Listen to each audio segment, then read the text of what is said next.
So welcome everybody. It's good to have you here for this session on looking ahead to winter, making sure nobody is left behind, where Dr. Mike Pepler from Citizens Advice 1066 will be leading us. Obviously now the weather's warmer. The frights that we had with the soaring energy bills during winter for now have abated a bit.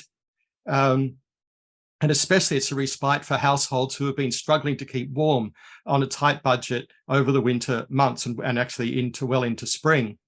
We know that it'll be cold again in less than 6 months, and Russia's war against Ukraine is continuing to destabilise global energy markets. This summer is an ideal time for people to make changes to their homes, to reassess the travel options, try out new energy-saving behaviours, and so they can be prepared for the next winter. But as we'll discuss today, it's not a level playing field. Some people have more options and resources than others. So how can we ensure that vulnerable households aren't left behind in the race to cut carbon emissions? So Mike will talk us through the energy advice work of Citizens Advice 1066 and explore the challenges that vulnerable households in particular face. And then after that, we'll have breakout groups, space for discussion and questions. Mike is the Senior Energy Lead at Citizens Advice 1066 in Hastings, where he manages and delivers energy advice and energy efficiency products across the Hastings and Rother region, and works with partners on delivery of energy advice across East and West Sussex. Prior to joining Citizens Advice 1066, Mike worked for 15 years at the sustainable energy and development charity Ashton, managing its global award program for sustainable energy pioneers and visiting shortlisted projects across the UK. Before Mike begins and talks more about his work, we'll just open with a prayer.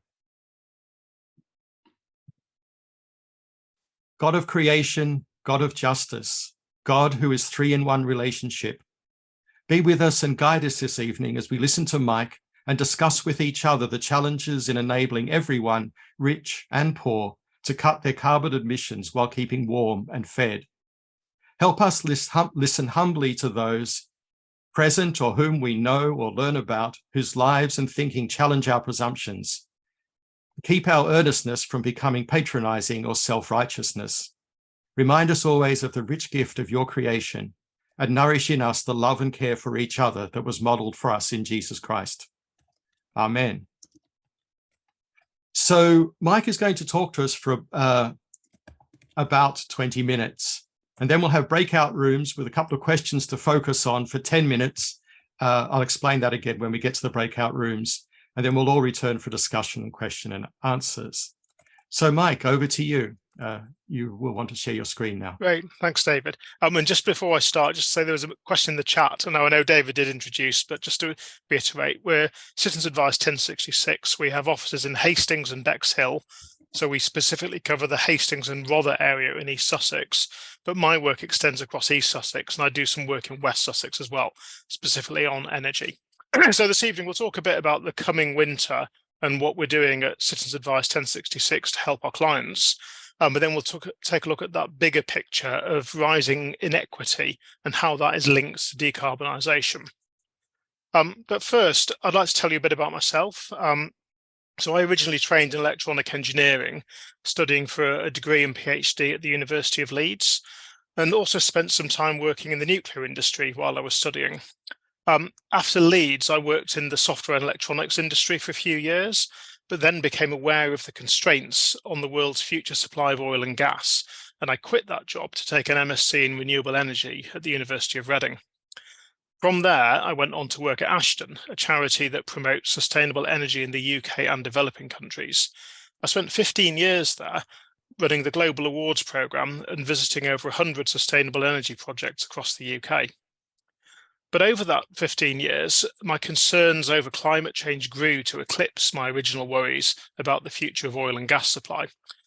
I got involved in a protest movement. I also joined the Borrowed Time group at Green Christian, specifically with the pilot of the Deep Waters course, which I could recommend to all of you. I know some of you have been on it already. And then I helped facilitate the first few iterations of that. My frustration with the lack of progress on reducing carbon emissions led me to look for more local grassroots work that I could get involved with.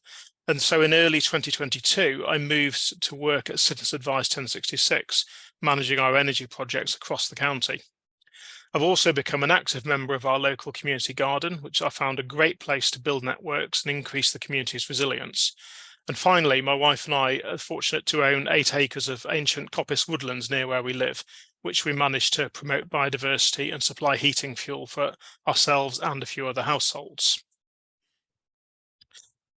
Although the energy crisis only really became prominent in the media in the middle of last year, prices had already been rising for some time. And actually, the winter of 2021 had already seen a rise in demand from our clients at Citizens Advice 1066. Unfortunately, next winter is unlikely to be any better. The energy price cap has come down a little bit, and it's forecast to fall a bit further, but there were no guarantees on that, given the unpredictable situation in Ukraine. And despite this drop, the typical annual bill is still double what it was before the COVID pandemic. And the cost of living support payments will be lower this winter than last winter, cancelling out those small reductions in prices.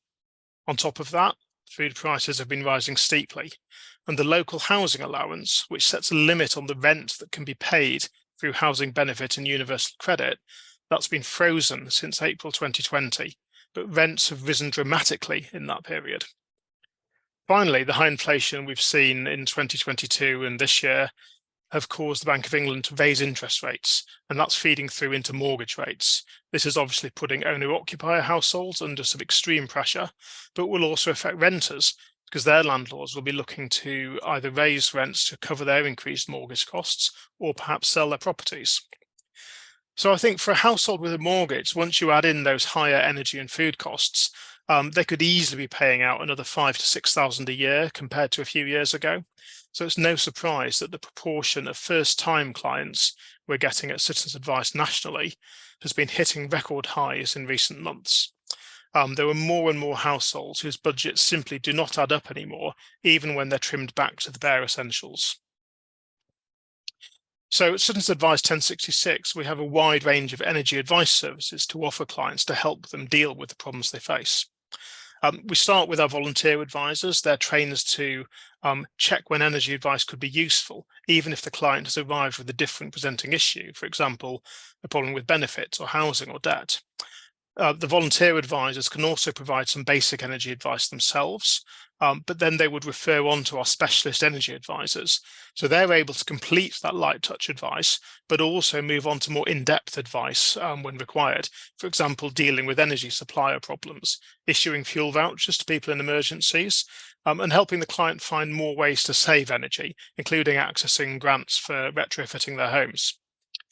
Most of the advice is done over the phone, but home visits are also important, especially when there are particularly tricky energy use problems to get to the bottom of. On top of that, we're about to start offering advice relating to decarbonisation options, with a focus on flexible electricity demand and renewable energy generation. And alongside that, we've just started an 18-month pilot engaging households to sign up for a professional retrofit assessment, after which we'll handhold them through the process of filling in forms and organising contractors to carry out the installation work. So these strands of work aim to involve more vulnerable households in the low carbon transition. As well as clients approaching us directly, we also do outreach in community venues, especially over the winter, and offer free energy efficiency measures alongside advice and information. I think last winter I personally gave out nearly 100 slow cookers to people who needed them. So finally, it's important to note that we always offer holistic advice. So if a household has a problem with their energy bills, they're probably likely to have other financial problems too. So for example, we'll always offer a benefits check to see if there's anything else they're missing out on. And we can also signpost to support services from other organisations as well. Hopefully, I'm safe in the assumption that no one on this call needs convincing that it's essential that our use of fossil fuels is reduced dramatically and quickly. What I want to talk about is the unintended consequences of this transition, in particular the risk of increasing inequity in society. Now, I know some people might come back with a glib response that there's no equity on a dead planet, but I don't think this is an either-or situation. And if policy and action is carefully thought through, it's possible to work towards an equitable society at the same time as decarbonising. In fact, I think that's essential, because for the change to happen at the pace that's needed, the vast majority of society will need to be on board with that change. There are many risks that could result from an increased inequity. Here's just a few of them. So most of the technology that's used at home to reduce energy use or generate energy is expensive, but those who can afford it stands to make worthwhile savings. Jobs will be lost as industries relating to the extraction and use of fossil fuels winds down, and those who are disadvantaged in terms of their education, financial situation, and personal contacts will find it harder to retrain and secure new employment. Renewable energy infrastructure, grid upgrades are expensive, and the current system spreads that cost of the upgrades equally across all electricity consumers.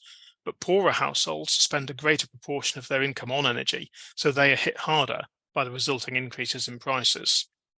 And finally, some locations and properties are at a disadvantage when it comes to renewable energy generation. It's difficult or impossible to get solar panels if you live in a flat, for example. And some parts of the country will have more jobs in future in wind or tidal power than others.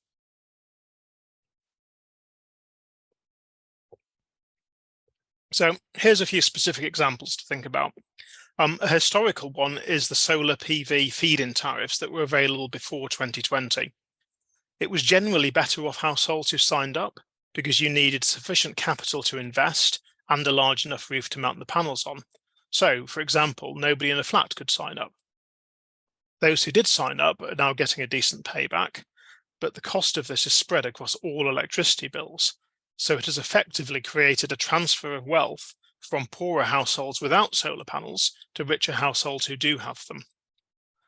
A current example that's going on right now is the move to electric vehicles. So these cost a lot to buy, but then they're very cheap to run, providing you can charge them at home. This means anyone who's bought one is incentivized to use it more to take advantage of this and justify the hefty purchase price.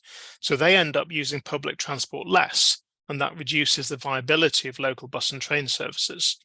Meanwhile, lower income households are left using that declining public transport, or maybe driving older and petrol and diesel cars that cost more to run, and eventually will be harder to fuel and maintain. And then looking to the future, another example is the expected shift from gas boilers to electric heat pumps. So although there are grants towards the cost, extra funds are still required to install a heat pump. So it will be wealthier households who lead the way. But as these households disconnect from gas, the cost of maintaining the gas supply network will be spread across an ever-shrinking number of households, so their bills will go up, and many of them will be on lower incomes. Eventually, segments of the gas network may become completely unviable, leaving a dilemma as to what to do for the remaining households who are still using gas boilers. Now, there are things that could be done to mitigate the risks of increasing inequity. For example, there have been calls from various sectors to implement a social tariff for energy. An equivalence for this already exists for water and broadband, so it's not a new idea. This would go some way towards spreading the cost of decarbonising energy use more fairly. Transport requires special attention because the difficulties faced in the public transport sector, the purchase cost of electric vehicles, and the disparity between the cost of charging at home and at a public charger. The answer, however, will not be about making electric cars cheaper. Instead, there needs to be a reduction in dependency on cars, whatever energy source they use. Electric cars are an obvious example of how energy and transport overlap, but there are other overlaps too, for example with health, benefits payments, housing regulations, all linking up with energy as well. Holistic policy making is needed to create equitable solutions and avoid these unintended consequences. And policy needs to be place-based as well, so rather than assuming that things work in a similar way in every city, town and village in the UK, policy can be tuned to what the local people need. Careful mapping of the energy and transport problems in specific areas or faced by specific vulnerable groups, that would provide the data to make good policy, and good public engagement would make it possible for policy to be done with people rather than enforced upon them. Now, you've probably seen this cartoon before, illustrating that an equal distribution of resources or costs is not necessarily equitable, and that even better is to remove a barrier altogether so people don't need help to overcome it. It's pretty simple to see how this applies when spreading the cost of decarbonising electricity generation across all bill payers. Spreading the cost across the standing charge is a quality, but hits poorer households very hard. Adding it to the unit cost gives people the chance to contribute less by using less electricity, but that can lead to self-disconnection at one end of the scale and using wealth to reduce energy costs to near zero at the other end by buying solar panels and battery storage, for example. A social tariff will aim to get nearer to equity. Now, I'm not sure what justice would like, but it's worth pondering. Another thing when talking about sustainable energy policy and zero carbon transitions is that when saying we should or we can't, we should consider who we mean by we. Is it everyone in the room, the organisation, the community, the country, the whole world, or just yourself? Or just people in a similar situation to you with the same privileges and disadvantages? Everyone has different situations, resources and priorities. So if each of us takes the time to find out what problems different people and groups are facing, there'll be better understanding and better policy made. So next time you hear someone say, we should all do this or that, maybe it's worth asking them to define we and explain what happens to those who aren't included in that we. So as we split up into groups now for a chat for 10 minutes, perhaps you can take some time to discuss what local examples you've seen of change making inequity better or worse, and what you can do as an individual or as part of a group to promote the right kind of change that would reduce inequity.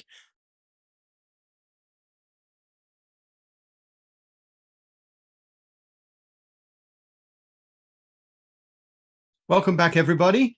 I hope you've had productive discussions. If you'd like to start typing questions in the chat, that would be great. Oh, James has got one, hasn't he? James, off you go. Oh, well, I just wanted to check out on the progress of, is it the local power generation bill that's going through Parliament? I think it's a private member's motion bill. And I've been writing to my MP about it, who's in full support. And I'm just wondering how far it's got. I'm not quite sure now of the correct name of the bill. You're looking. I can reply to that simply that I also don't know. The last thing I heard, they had the two amendments to the energy bill were going to be voted, basically chucked out by the government. And I haven't heard anything since, so they probably were chucked out. But it's got what, 318 cross-party MPs in support, so it's got huge support, really. And and Steve Shaw has been working on it for years, you know. So I think he's always got a way. He's always got something positive to say, hasn't he, Barbara, when he emails us? So he'll still be trying to push it through, I think. But yes, I expect that those amendments didn't get into the energy bill. Otherwise, I think we would have heard if they'd stayed in there. So I don't know if there's another chance. And further to that is, if we all were to be given solar panels on our roofs, then as well as this local electricity generation from cooperatives and local business, we would be decentralizing the whole power generation. That we might think is a good thing, but we were questioning whether the government and the electric companies and the power they have would find it such a good thing. I think the other thing I'd bring in, given the topic that I was talking about, is to take that example you gave. Let's say everyone's given solar panels on their roofs. What about the people who live in a flat and don't have a roof? And this is where it comes down to the equity question. When you bring in a policy, how do you make sure not just that everyone's treated equally? You know, that should be the starting point. But how do you actually use a new policy to favour people who are already vulnerable or in poverty? at the expense of those who are already better off.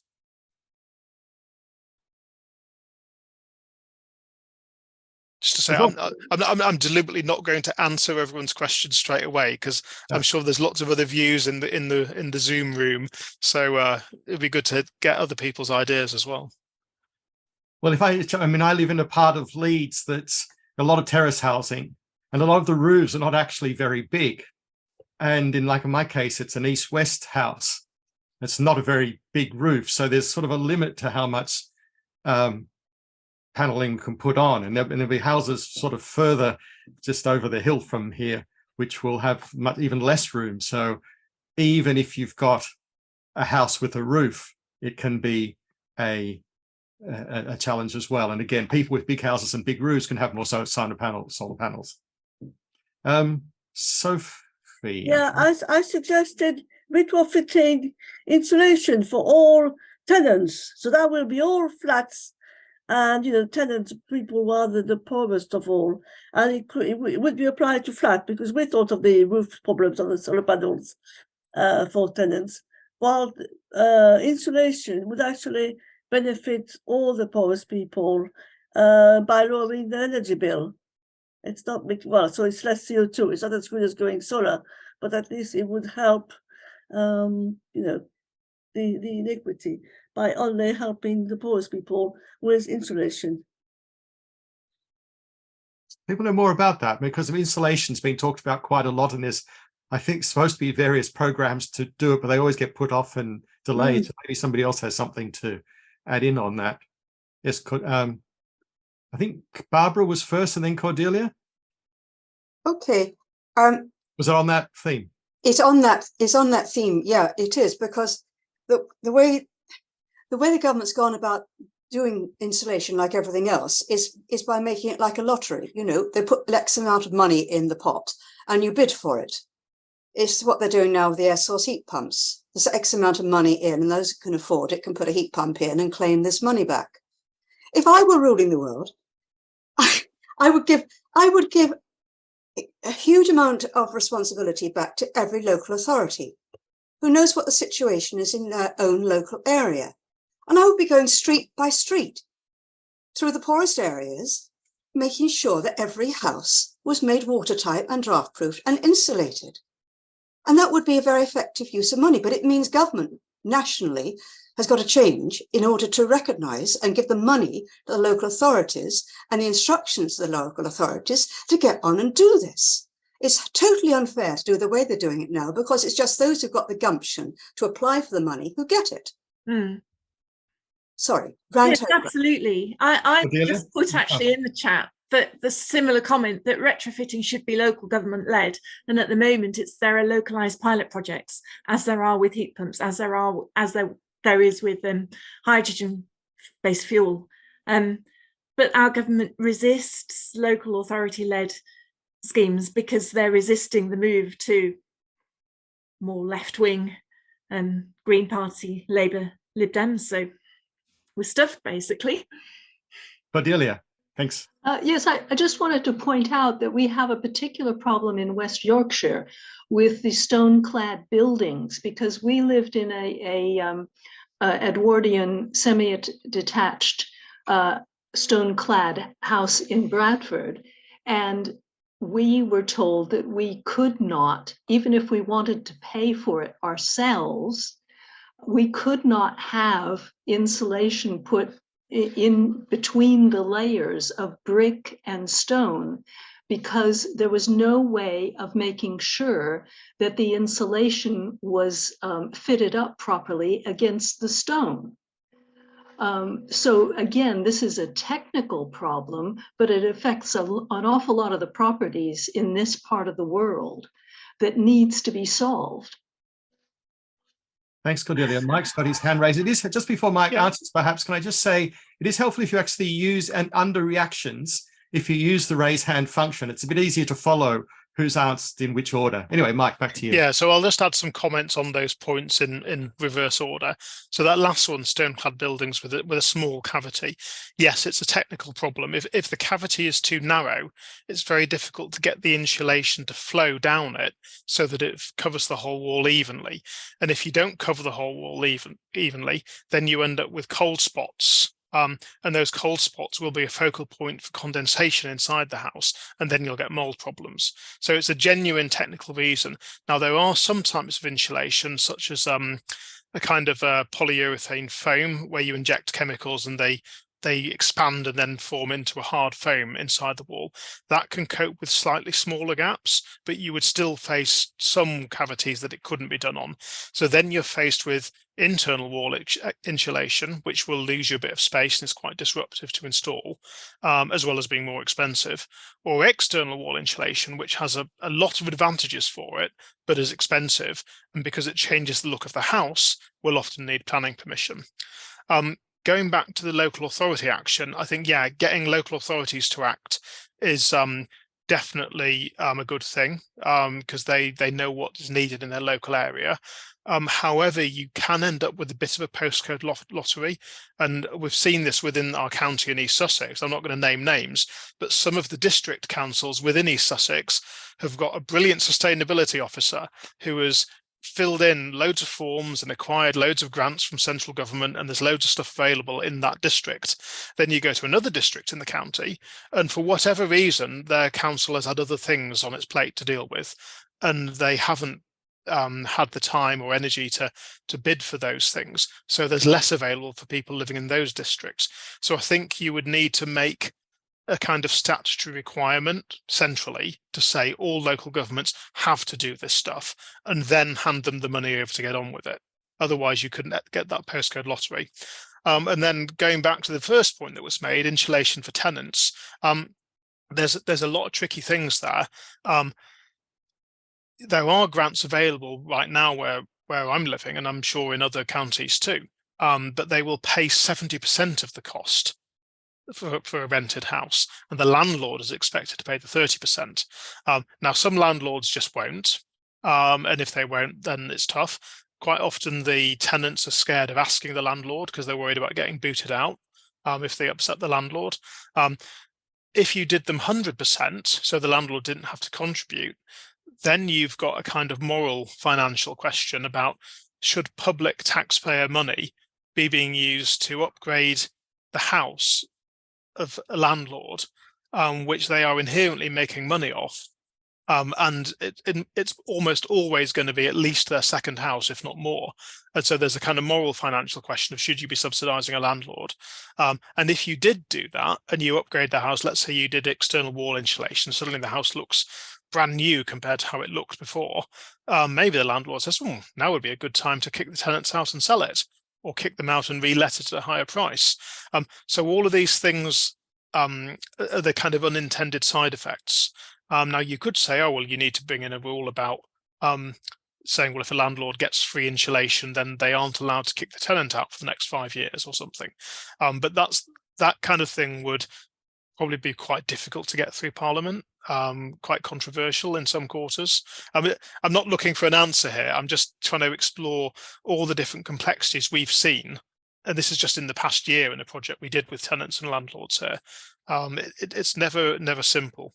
I can see there's a ton of stuff in the chat. I don't know, David, is there anything you want to pick out? Following on from that a bit from Judith Russenberger about, would it be realistic to promote a universal energy supply along the lines of a universal basic income?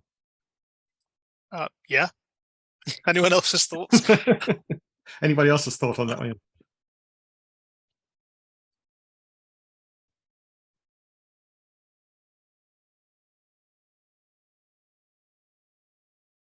Then since that had gone, no more response to that one. Sophie Franklin, you mentioned you had to insulate inside, which is something I've know other people have done.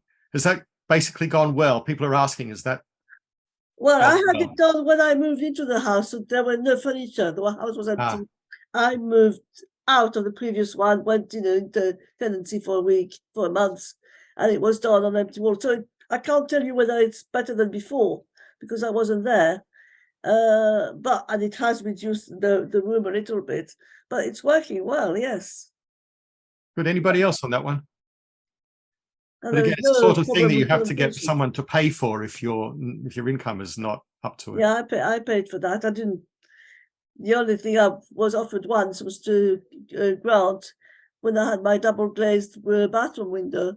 But at the time I'd applied, and the supplier had applied to be an official thing, the scheme was finished, I was told. So I don't believe in government grants. So I never had my double glazed window in the bathroom.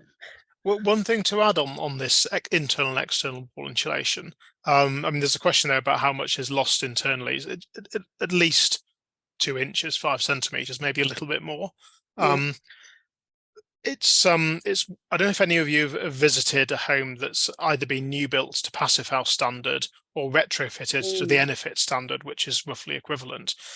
But you'll see very thick wall insulation. And so those of us like myself who've got cavity walls that have been insulated, that's not the end of the road. Every house that's had retrofitted cavity wall insulation to reach zero carbon really is going to need internal or external insulation on top of that. Now, it might not need to be quite as thick because there's insulation in the cavity as well. New build cavity wall insulation can be good enough if it's done well on its own. But retrofit is never quite as effective as new build cavity wall insulation. So, there needs to be some thinking nationally about how will this be facilitated across the whole country, because this is millions of homes. And I think realistically, people would mainly be better off doing external wall insulation if there was a way to do it cheaply enough, because it can improve the weatherproofing of the building because you get a new exterior which keeps the rain out. You have the benefit of the thermal mass of the bricks is trapped inside the insulation, and that keeps the house temperature more stable, both in the summer as well as the winter. It costs more to do, but it's less disruptive. You can carry on living in the house while it's done. So, there's a lot of reasons to go for it, but you would need to massively scale up the industry, and you would need to completely revise planning law so that it didn't get in the way of it happening. Sophie, I've seen your hand. I'm just going to catch a couple of other people who perhaps haven't spoken yet. But Anthony Roper has a question about do heat source pumps work that well in cold weather, given the poor, I presume you mean heat exchange rates. I think you possibly see that one, Mike, or somebody else. Yeah, I'm happy to field that one, unless there's a heat pump expert in the room, because there might be. And I'm not an expert, but I've worked with a co-housing group that would say that air source heat pumps are less efficient in cold weather, and ground source heat pumps are equally efficient in cold weather.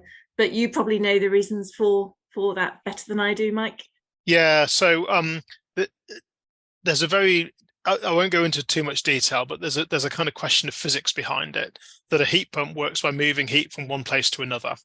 And so if the place it's moving heat from is a lot colder than the place it's trying to move heat to, it's harder work. So basically, if you've got an air source heat pump, when the outdoors air is at 10 and you want to heat the indoors air to say 20, that's a certain level of difficulty. But when the outdoors air goes down to 0 or -10, suddenly it's a lot harder. It's like you're trying to push water uphill effectively. It works, but it gets less efficient the colder the air is. Ground source heat pumps work better because the temperature, once you're deeper underground, doesn't really vary across the course of a year. So they can be delivering the same efficiency all year round, and actually better efficiency as well than an air source one. The other thing is an air source heat pump has external components that are exposed to the weather. It's got moving parts that are outdoors. So inherently, they will, over time, corrode and wear out. With the ground source heat pump, the stuff that's outdoors is just inert pipes buried underground. The pumps are all inside your house. And so a ground source heat pump can be more reliable. Of course, the catch is they cost a lot more to install. But there are projects working on making that cheaper by, instead of having one borehole or set of boreholes per house, that you have shared boreholes. So let's say you've got houses around an area of grass, you could drill several boreholes very quickly. They're all connected together, and then all the houses plug into them in the same way we all plug into the water supply or the sewers. It would be like you'd pay a standing charge for connection to it. The pumps and everything are all in your home, and the electricity supply is in your home. So you have your own heat pump, but you share the borehole. So there's several companies doing them. If you look for shared loop ground arrays or networked heat pumps, then you'll see some stuff about that. But isn't it going to be difficult to retrofit a ground source heat pump? Yeah. And how much more with regards to air source heat pumps, and as I said, this poor conversion rate in very cold weather, how much larger radiators will you need in the house? Because doing underfloor insulation would be problematical. How much more would the larger radiators in the house be needed because of the lower flow and return temperature? Okay, there's always a trade-off. The larger the radiators, the lower the temperature radiators can be, and that makes the heat pump more efficient. So if you're prepared to have a less efficient heat pump, you can get away with smaller radiators. But that would then end up costing you more to run the pump. A ground source heat pump will inherently do better at that because the temperature of the ground it's drawing from is more stable through the winter. So it will make it easier to not need the bigger radiators. But I think you would still tend to want to go for them because they will keep the cost of the system down. So that's always going to be part of it, really. Yeah, but practically it must be almost impossible to fit ground source heat pumps in most housing that is already there. It's okay on a new build site, but no, it is being done. I've seen projects doing large installations across multiple, usually social housing, because then you've got one landlord with multiple homes. So you can drill the boreholes and install in a whole road all at one go. That's the key. It's not doing it one house at a time. It's doing multiple houses. The groundwork outside is no different to the usual roadworks we have to put up with. And installing in the house, the heat pump is no bigger than a boiler. And all right, yeah, you will need to replace the radiators, but people replace radiators over time, so it's not impossible. But I'd never get a boring machine into my back garden. I doubt, anyway. No, but the holes could be drilled under the road. Crikey! It's a big deal. I'm just saying it's possible. Barbara, have you got a follow-up to that? Yeah. I'll tell you more in a year's time. I'm having a heat pump fitted next week, and I know Colin and Mary have got one too, an air source one. The problem with the underground, as Tony's pointing out, that is limits. Well over 20 years ago, Ed and I visited sisters in a new house. They'd moved out of their big convent, religious sisters, and they got a small bungalow, and they proudly told us about their underfloor heating system, which was being heated by the pipes, the ground source heat pump pipes out in their garden, and how comfortable the house was in Ireland throughout the year, and not a high temperature, but a pleasant, comfortable temperature. So why this hasn't been done on every new housing estate for the last 2 decades, I don't know, because other countries, Norwegian countries, they've been doing this. It's just short-sightedness.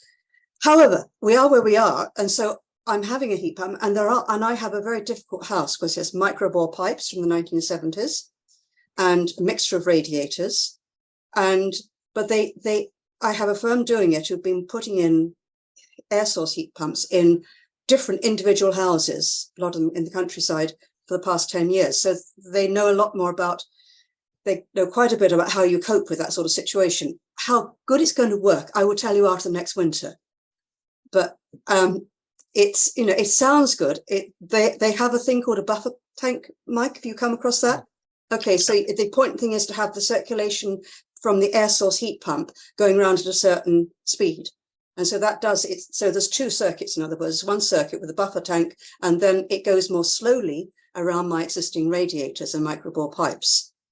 And that they think will work. With the very old, the 50-year-old radiators are going to have to be replaced, but the newer ones can stay. So watch this space. Ask me after the next winter. What about something like, not far from where I live is a lot of back-to-back housing. There's no garden. What happens in cases like that? It's fairly common in the north of England, I think. Yeah, I mean, the example I'm thinking of, it's a company called Kenza that I encountered in my previous job. And they're doing these networked heat pumps. And they have done new build where they, because then the boreholes are installed under the road, but then the road hasn't been built at that point. The retrofits they've done have been where there's some green space nearby where you can drill the boreholes and then run pipes out to the houses. But their vision would be that for roads you've described, that you would literally drill the road, you would dig the road up. It would be a bit of an undertaking, but once that pipe work is in the ground, it should last for more than 100 years.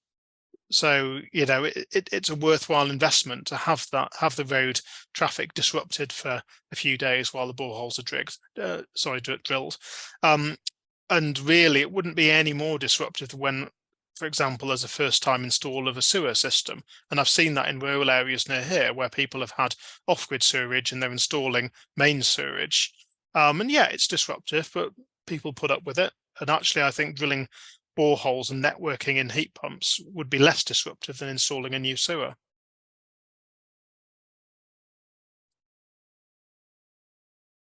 Catherine, you've got a follow-up for that as well? All really interesting. I wonder how long it's taken to set up having heat pumps fitted, Barbara and anyone else who has. And it sort of brings me back to Judith's point in the comments. We are concerned about the climate crisis, and we're doing this partly because of that. But what do we do to perhaps reduce the need for warm spaces next winter? What can we do quite quickly to reduce that need?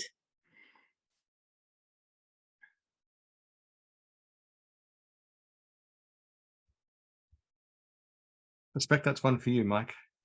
Sorry, I got momentarily distracted. I was looking up something on Kenza. My apologies. Sorry, Catherine, could you just repeat the last bit? We can make these plans, which are really important, and it's really interesting, but I guess they take time to arrange to have an air source heat pump put in our house, as well as being able to afford that investment. And what can we do now to signpost people more to yourselves, Mike, and other people, so that we can reduce the need next winter quite soon, within a few months, for community warm spaces? I think, I mean, there's this kind of stuff we're already doing with households and with frontline workers, of training people to be able to give basic energy efficiency advice. And we had 2 levels of it, well, I suppose 3. The ideal level is the longer term one, where you're encouraging people to access schemes to get their homes better insulated.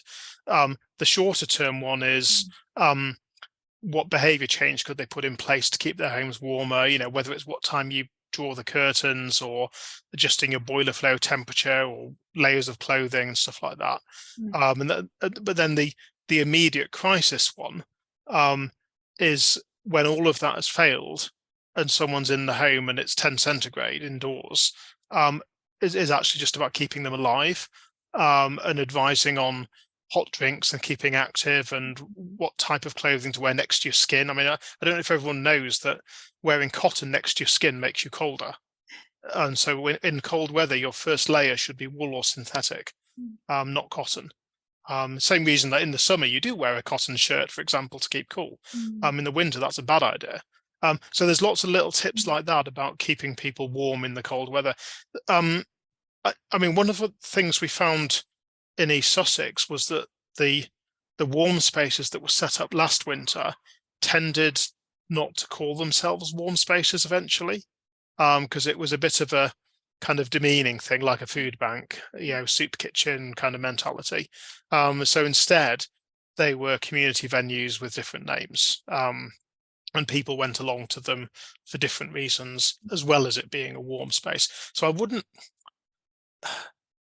wouldn't say the goal should be reducing the use of them, necessarily, because people might be using them because it's a good place to go and meet people, and otherwise they're at home on their own. So there can be positive reasons for people to be going to these things, and keeping warm and being able to have the heating off at home for half a day is a benefit.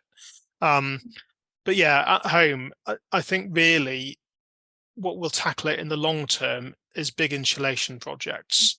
And it's a shame that when the war in Ukraine kicked off over a year ago, and the energy prices had already been ramping up before that, it's a shame that there wasn't action, that spring and summer to really get going. Because if something had been kicked off then, it might not have made a difference for last winter, but it could have made a difference for this coming winter. Now, we have got this Great British Insulation Scheme, which is launching, but that only officially launched in the past couple of months, and I'm not aware that it's really ramped up actual rates of installation yet. But that's the kind of policy that will make a difference and reduce people's need to use warm spaces in the end. But it needs to happen much faster and at a much bigger scale, really. Thanks, Mike. Dave Stevens, you've got your hand up. Yeah, it was actually just to come in on that point that I don't see that there's any movement that means that warm spaces in whatever venue they're in won't be needed more this winter than they were last winter. That things have got worse for more people. But I think what it is joining up that. It's a bit like with the homeless things, which is opening, the church is opening during the winter, unless there was follow-up on that and actually directing people to the places where they could get help and everything else. So it's moving away from we're creating a warm space to having a pop-up advice cafe or whatever, so that these things can be taken forward. Because in the end, these are political choices people are going to have to make. And that it's about them working together. I mean, along with the sort of heat pumps coming together, is looking at ways in which lots of different communities, rather than having their own solar panels or their own wind generated electricity, have come together. And I think we need to work more as communities to actually embrace and include people who actually need it, but maybe at the point of access they're not able to pay for it. So you actually have people working together that support a wider base than is actually there in the first place. But it's bringing these things together so that you don't just answer the emergency, you look at how you change the whole way in which we work together. That possibly feeds into a point that John and Vanessa have raised in the chat about disruption as well, and that may be another thing that needs to be sort of brought into the conversation, is bringing people on side to work together on these things so they can see the longer term benefits. Anyway, Mike. Yeah, I was thinking Dave's comments just then linked back to what Judith was saying earlier, because Judith's comment in the chat was, would it be realistic to promote a universal energy supply along the lines of a universal income? And at the time I just said yes, because it would be. But actually, when you think about the other things we've discussed, so we've discussed social tariff for energy, we've discussed the challenges of retrofitting insulation on private rented homes. So what you can do in some ways is think about, well, what is it that people actually need? It's not necessarily a guaranteed energy supply, it's a guaranteed warm home. Now, if you look at the Energy Sprong project, which started off in the Netherlands, hence the name, but is operating in the UK as well. With that, the provider of the retrofitting solution effectively provides a warmth guarantee or comfort guarantee to the people who are living in the homes. And it's not that it's promising a certain amount of energy or whatever, it's just promising your home will be at such and such a temperature throughout the year, or throughout the winter at least. And it's up to them how they supply it. They'll do it through a mixture of retrofitted insulation, upgrading the heating to use a heat pump, maybe adding some solar panels. There's lots of different ways you could do it. And what is guaranteed is that your home will be warm and comfortable. So you could imagine having a kind of, I don't know, a universal warm home guarantee. And that would be provided through some combination of a social tariff on energy and insulation schemes with whatever criteria and payment or grant, but looking at it as a holistic package, not saying, oh, we're going to fix the electricity tariffs, or we're going to fix insulation, or we're going to put solar panels everywhere we can, but thinking, well, no, actually it's a combination of all of them, but that combination will be applied differently in different regions. And even on one road, it will work differently in different homes, depending on the construction of the home, how many people are in it, and what they use the home for. Are they at home all day, or are they out at work, that kind of thing. So that, I think that would be one way forward. I'll post a link to Energy Sprong as well. I'm drawing on the database of projects I visited in my previous job here. It's 7 minutes past 8. We want to finish by 15:15.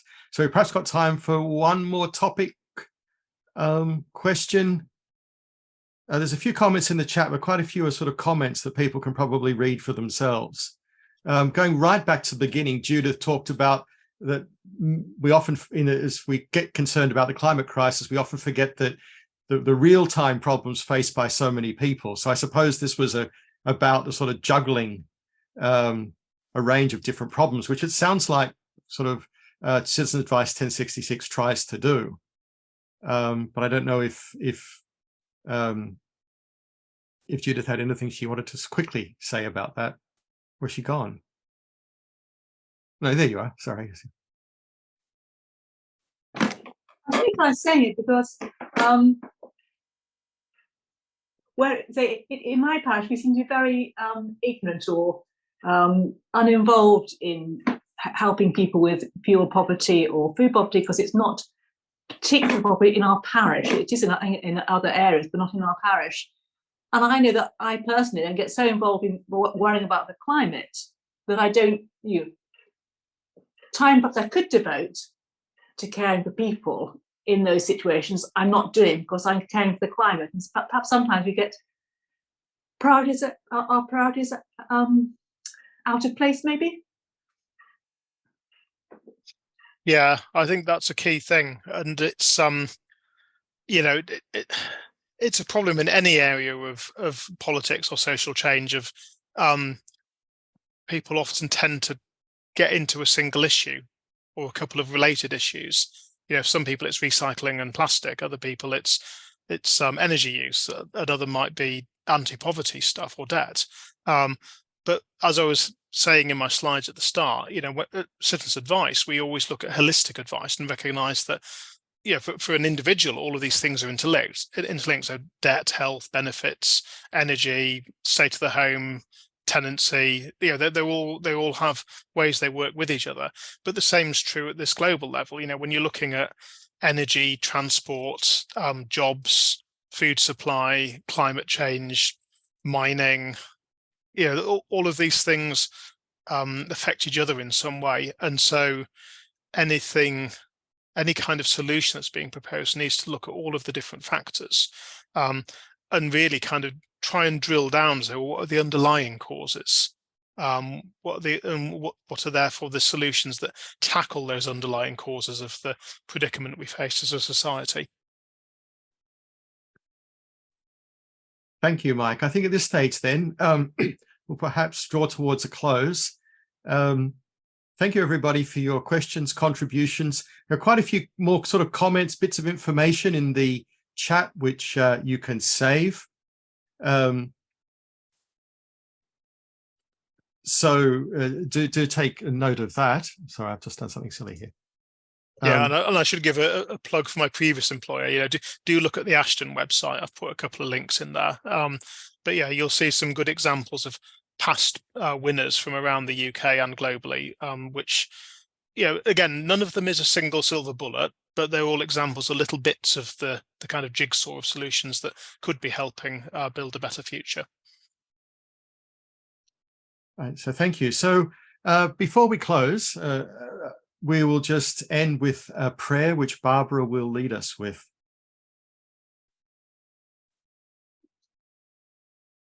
It's from the Church in Wales. Almighty and most merciful God, we hold before you all for whom life is difficult. Those who must choose between eating or heating. Those who fear starvation or eviction. Those who go without so that their children do not. Open our eyes to their struggle. Open our ears to their needs. And open our hearts to respond. May we never forget that what we do to the least in the world, we do to you. Unite us all in your work of mercy and service. Mobilize us to help all of those struggling in our communities. And empower us to fight for justice against poverty and oppression. Grant these things, Father, for the love of your Son, Jesus Christ, who dwelt alongside us in the difficulty and mess of our human lives. Amen.